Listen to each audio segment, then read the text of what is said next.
Hi, I'm Philip Smith from Training Wheels Driver Training. I service areas like Gladstone, Tannum Sands, Calliope and everywhere in between. We do driving lessons 7 days a week, all day, every day. And I'm going to show you some tips and tricks in a car. So typically the first thing you should do before hopping into a car is just to make sure the car's okay. So first you have a quick check of the tyres, make sure the wing mirrors are attached and there's no obvious damage to the vehicle that may affect its driving ability. Making sure it's got plenty of tread depth and make sure it's got some air in there. So we're in the car, and what's the first thing we should do before we even think about driving off? Before driving off, the best thing to do is to make sure your seat's nice and adjusted first. Like you're not leaning too back or too far forward. Making sure you can reach the controls nice and easily without having to stretch your shoulders forward or anything like that. And then adjust the steering wheel, of course, if you can. That's the thing. If not, most cars don't, but this car can, so you just give it a go. After you adjust your seat and get your steering wheel all right, then it's time to adjust the mirrors. Don't do the mirrors first, because then everything will change if you change your seat next. That's the thing. So you make sure you can clearly see out the boot window, making sure you can see down the road in your mirrors. A lot of people set their mirrors so there's too much of their vehicle in the mirrors, so it makes their blind spot larger. And if you don't pay attention, it can make some awkward situations happen on the road. And there's a bit of a slope here, so I'm going to opt to do a hill start. So it just means I'm using my brakes to keep me still until I'm ready to go. Mirrors signal shoulder check, that sort of thing. Make sure the cars are ready to go before I let the brake down, and just try and enter the road nice and safely. Oh, here's a question. I'm from New South Wales. I think the rules could be slightly different to Queensland, but the U-turn, when are we allowed to do a U-turn and when are we not allowed to do a U-turn? Very good. So yeah, there are subtle differences between like New South Wales and Queensland in U-turns.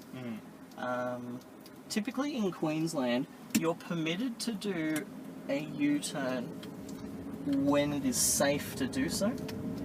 So typically you can do a U-turn anywhere as long as it's safe. There are a couple road rules though. First of all, you can only do a U-turn over a broken line, not a solid line. That sort of thing. So I wouldn't be allowed to do a U-turn here because it's a solid line. Or you are allowed to do a U-turn at a traffic light if it says you are permitted. Otherwise, no. And that applies to most common sense situations as well. So for example, on Talua Street, on the shopping centre near Talua Street, lots of people do U-turns near that little road island, and they wind up hitting the curb or the public bin that used to be there but not there anymore because people kept hitting it. Okay, so we're doing a parallel park. Now, I have not done one of these for a long time. So of course make sure everything's safe before entering the road. When approaching a vehicle you want to use, make sure you come up next to them with your left indicator on. That lets people behind you know what you're doing. And then once you get up next to them, get into reverse, so your reverse lights are on, so people doubly sure know what's going on. So for example, the vehicle passing us knows we're reverse parking because we're a learning school car with our reverse lights on. Alright, so step one is I make sure it's nice and safe behind me. And then while I'm waiting for everything to be nice and safe, I'm thinking about my next step, which is important in the parallel park, getting that, what do I want to do next? So I don't get too bogged down in rushing or not having a plan. That's the thing. So step one is I want to be able to see their tail corner in the corner of my passenger window. That sort of thing. So I can see the sort of the corner of their vehicle. I wait for this vehicle to leave as well, because now I want to swing out to 45 degrees. So getting to my full left wheel lock, I'm getting diagonal on the road, roughly about 45 degrees. So I can see their tail light there near you again. From this point, I straighten up, and I come nice and straight back, and now's when I start, as a learner driver, I start to get a little bit worried about hitting the curb because I can't see it.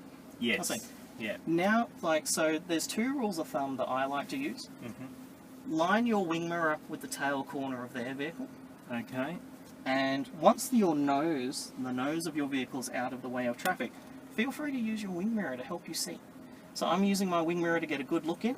I got my wing mirror and tail light, I go to full right wheeler, okay. and I just ease the car in. Look at that. There you go. And then making sure I would get nice and straight without hitting anything. Yeah. And if I'm about to hit something, I just move forwards nice and gently, just to move away. Now I need to make sure I'm not too close. Yes. I also need to make sure I'm inside my parking space as well. Okay. So I make sure it's nice and safe behind me, that sort of thing. Yep. I gotta make sure I know where the curb is, make sure there's no obstacles in my way, and I just need to make sure I come back far enough that I'm inside my space. So there's two ways of figuring this out. Yep.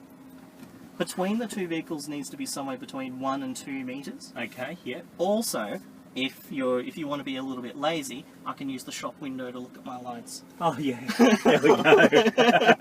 Oh yeah. Perfect. And that's how I would do a parallel park.